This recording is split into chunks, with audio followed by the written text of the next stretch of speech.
I exposed her perfect ex as a fraud, shattered her fantasy in public, filed for divorce, froze our accounts, and finally reclaimed my freedom now. That day, the house felt different somehow, like the air itself was charged with something I couldn't quite put my finger on. She was sitting on the couch, scrolling through her phone with that particular expression women get when they're about to start a conversation you definitely don't want to have. "We need to talk," she said without even looking up. Classic opener. I knew I was in for it, but I had no idea just how deep this rabbit hole was about to go. I grabbed a beer from the fridge and sat down across from her, trying to read the situation. "What's on your mind?" That's when she launched into it. It started off innocent enough, talking about how we'd gotten into a routine, how things felt stale. Standard relationship maintenance conversation, right? Wrong. Dead wrong. "Remember when we first started dating?" she asked, finally putting her phone down. "You used to surprise me, take me on adventures. You were so different." I nodded, wondering where this was heading. "Yeah, we had some good times. We still do."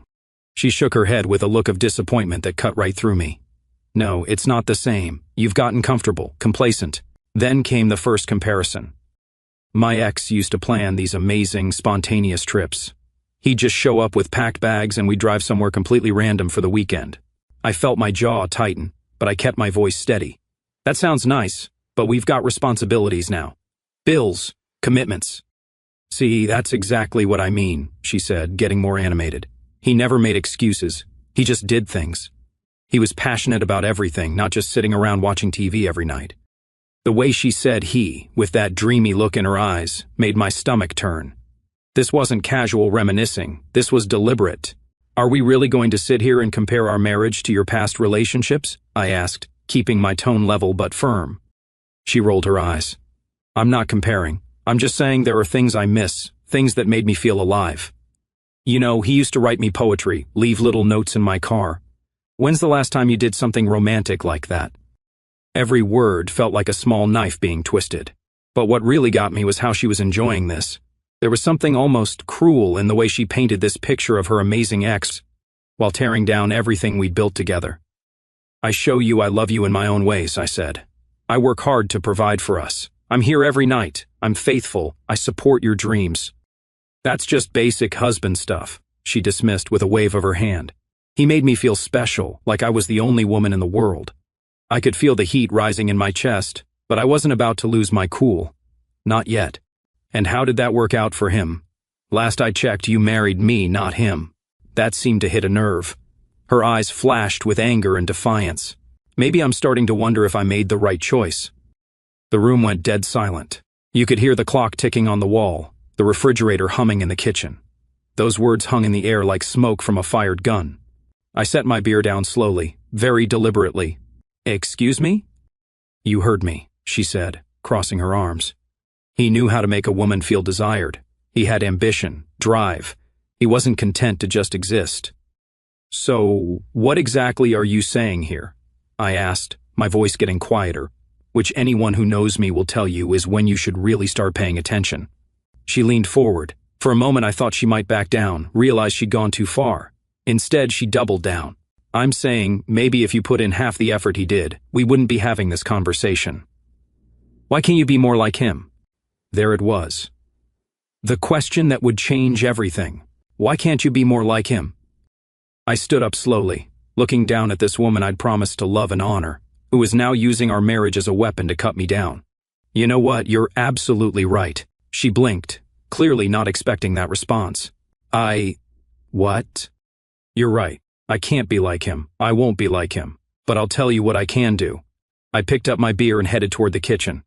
"I can make sure you get exactly what you're asking for." "What's that supposed to mean?" she called after me. I turned back with a smile that didn't reach my eyes. "Don't worry about it. You'll figure it out soon enough." As I walked away, I could hear her sputtering behind me, probably wondering what had just happened. She thought she was playing a game, pushing my buttons to get a reaction. What she didn't realize was that she'd just crossed a line that couldn't be uncrossed. I'd spent years being the stable, reliable husband, the one who came home every night, who worked hard, who treated her with respect and dignity, and her response was to throw it all back in my face while pining for some loser from her past. Well, If she wanted to play games, I was about to show her what happens when you challenge someone who doesn't play to lose. The next morning, she acted like nothing had happened. Came downstairs in her robe, made coffee, asked if I wanted eggs, like she hadn't just spent the previous evening demolishing our marriage one comparison at a time. I watched her move around the kitchen, humming a tune, completely oblivious to the storm she'd unleashed. Or maybe she knew exactly what she'd done and was testing how I'd react. "Sleep well?" I asked, tone neutral. "Like a baby," she said without looking at me. "You were tossing and turning, though. Something bothering you?" The audacity was almost impressive. "Just thinking," I said, taking a sip of coffee. She finally turned around, leaning against the counter with a concerned expression that might have fooled me 6 months ago. "Look, about last night. I think you misunderstood what I was trying to say. Here we go. The backtrack, the gaslighting, the classic you misunderstood routine." "Really? Because it seemed pretty clear to me. You compared me to your ex-boyfriend for 20 minutes straight and then asked why I couldn't be more like him." She waved her hand dismissively. "I wasn't comparing you guys. I was just reflecting on different relationship styles. You're being way too sensitive about this." "Sensitive," I repeated slowly. "That's an interesting choice of words. Well, aren't you? I can't even share my thoughts and feelings without you getting all defensive and weird about it." I set my coffee cup down and really looked at her. This woman I'd shared my life with for years was rewriting history in real time, making me the villain for not appreciating her honesty. "So, let me get this straight," I said. "You spent the evening telling me how much better another man was at being romantic, passionate, and making you feel special. Then you asked why I couldn't be more like him. And now I'm the problem for taking that exactly the way any reasonable person would." She sighed like I was a difficult child. "You're twisting my words. I was just being honest about things I miss from previous relationships. Couples are supposed to communicate, right? Communication, sure. But there's a difference between communication and using someone else as a weapon." Her face hardened. "A weapon? Really? That's dramatic even for you." "Tell me more about him," I said, catching her completely off guard. "What?" "Your ex. The one with all the passion and romance. Tell me more about this perfect relationship you had." She blinked, clearly not expecting this direction. "Why would you want to hear about that?" "Because apparently I need to learn from the master. You said he knew how to make a woman feel special. I'm curious about his techniques." I could see the wheels turning. She thought she'd won something, that she'd finally gotten through to me. The eager way she leaned forward told me everything about her real motives. "Well, he was just so spontaneous," she began, eyes lighting up. "Like this one time he showed up at my work with a picnic basket and we drove to a secluded lake. We spent the whole afternoon talking and laughing." "Sounds romantic," I said evenly. "What else?" "He was passionate about everything. His career, his hobbies, me. When he loved something, he gave it everything. There was this intensity about him that was just intoxicating." The way she said intoxicating made my skin crawl, but I kept my expression neutral. "What did he do for work?" "He was in sales. High-end stuff, always traveling, meeting new people. Amazing stories from business trips. Successful guy then." "Oh yeah, definitely. Drove a gorgeous sports car, always wore expensive suits. He knew how to live, you know." I nodded thoughtfully. "And you guys were together how long?" "About 2 years. Best 2 years of my life, honestly." She caught herself too late. "I mean, before I met you, of course." "Of course. What happened? Why didn't you marry this perfect guy?" Her expression shifted, became guarded. "It just didn't work out. People change, situations change." That's pretty vague for someone so eager to share details about picnics and sports cars. "Look, why are we even talking about this? The point is, I'm trying to help you understand what I need in our relationship." And there it was. The manipulation laid bare. She wasn't sharing feelings to improve our marriage. She was using her ex as a benchmark to make me feel inadequate. "Right," I said. "You're just trying to help me be more like the guy who was so perfect you couldn't make it work with him." "That's not fair." "Isn't it? You spent last night painting a picture of some romantic hero, then told me I should be more like him. Now you're acting like I'm crazy for pointing out that if he was so amazing, you'd probably still be with him." She crossed her arms defensively. "You don't understand. It's complicated." "I'm sure it is. Most things are when you're not getting the whole story." "What's that supposed to mean?" I stood, put my coffee cup in the sink, and turned back with a smile I knew would unnerve her. "Nothing at all. Just thinking out loud." You're acting weird, she said, suspicion creeping into her voice. Am I? Or am I just finally listening to what you've been trying to tell me? Before she could respond, I headed for the door. I've got some errands to run. Don't wait up. Where are you going? She called. Got some research to do. As I drove away, I saw her in the rear-view mirror standing in the doorway, probably wondering what had just happened. She'd wanted psychological warfare to reshape me into her fantasy. What she didn't realize was that she just handed me everything I needed to turn the game around on her. She wanted me to be more like her ex. Fine. But first, I was going to find out exactly who this guy really was. It's amazing what you can discover when you actually look. She'd given me enough details that tracking him down was easier than expected. Social media is a beautiful thing when you know how to use it. His name was Brad. Of course it was Brad. Within 2 hours, I had a complete picture of this romantic hero she'd been shoving down my throat. Brad, the successful salesman now working at a used car lot, driving a 10-year-old sedan with a dented bumper. The high flyer living in a studio apartment and posting photos of microwave dinners on Instagram. And the cherry on top, court records, multiple arrests for fraud, bankruptcy, 3 restraining orders from 3 different women. I sat in my car outside a coffee shop scrolling through page after page, feeling a mix of vindication and disgust washing over me. This was the man she'd held up as the gold standard. My phone buzzed. A text from her, "Where are you? Dinner's ready." I stared at the message, then typed back, "On my way." "We need to talk." When I walked through the door, she'd set the table with the good plates. Candles were lit, wine was poured. She'd even changed into the dress I bought her last Christmas. "What's all this?" I asked. "I felt bad about this morning," she said, not quite meeting my eyes. "I thought we could have a nice dinner and talk things through properly." I sat down, noting how she'd positioned herself perfectly in the candlelight, everything calculated. "This looks great," I said, cutting into the steak. "You know, I did some thinking today about what you said." Her face brightened. "Really?" "Yeah, about being more like your ex." "I realized you're absolutely right." She practically glowed. "I'm so glad you understand. I wasn't trying to hurt you. I just want that spark again. Totally understand. Which is why I decided to look into this guy, get some inspiration from the master himself." Her fork stopped halfway to her mouth. "You, what?" "Well, if I'm going to model myself after him, I figured I should do my research. You gave me enough details. Finding him wasn't hard." The color drained from her face. "You looked him up?" "Oh yeah.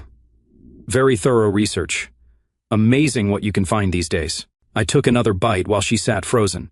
"Brad seems like quite the character. You had no right." "To what? To learn about the man you've been using as a weapon against our marriage? The guy you've been throwing in my face for weeks?" I set my fork down and looked her dead in the eyes. "The convicted fraud who's been arrested 6 times in the last 5 years. She went white. "I don't know what you're talking about." "Come on. 3 restraining orders. Bankruptcy. Currently selling used cars for minimum wage. This is the successful businessman you've been pining for? Those records must be wrong, or it's a different person." I pulled out my phone and slid it across the table, his current mugshot glowing on the screen. "Different person? Looks exactly like the guy in all those romantic photos you still have saved." Her mouth opened and closed like a fish. "How did you—" "Please. You're not exactly subtle."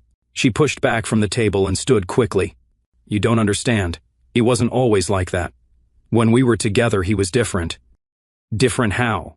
Less criminal?" "Because according to police reports, he was arrested twice while you were dating. Once for check fraud, once for assault. The assault was a misunderstanding. And the checks?" She didn't answer, just wrapped her arms around herself. "Here's what I think happened," I continued, voice calm. "You dated a charming con artist who swept you off your feet with other people's money.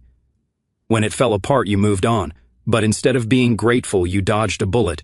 You spent years romanticizing the fake life he sold you." "It wasn't fake," she whispered. "The way he made me feel was real. The way he made you feel was purchased with stolen credit cards and lies. Every spontaneous trip, every expensive dinner, paid for by his victims." Tears rolled down her cheeks, but they were the tears of someone whose fantasy was being destroyed.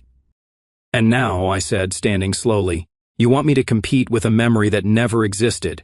You want me to be more like a criminal living in a studio apartment posting sad dinner photos. Stop, she said, voice breaking. Stop what? Telling the truth?